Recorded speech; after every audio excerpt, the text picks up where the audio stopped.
Hey guys, so today I wanted to show you this STEM kit. So this is for a remote control car puzzle. So you're actually going to put the car together. It is made like a puzzle, but you're going to be able to build the remote to make it work.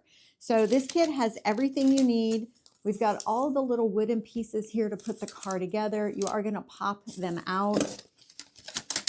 Really detailed instructions, very, very important. I went through them. They make very good sense.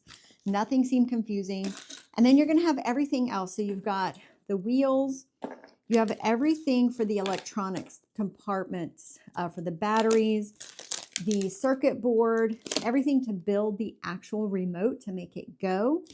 You've got screws, zip ties, I mean, everything, including a little screwdriver. So all the tools and pieces are included in this kit. You don't need anything but the young boy and the desire to put it together.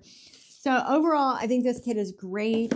This is what the final car is going to look like with the remote. Super cool, super great idea.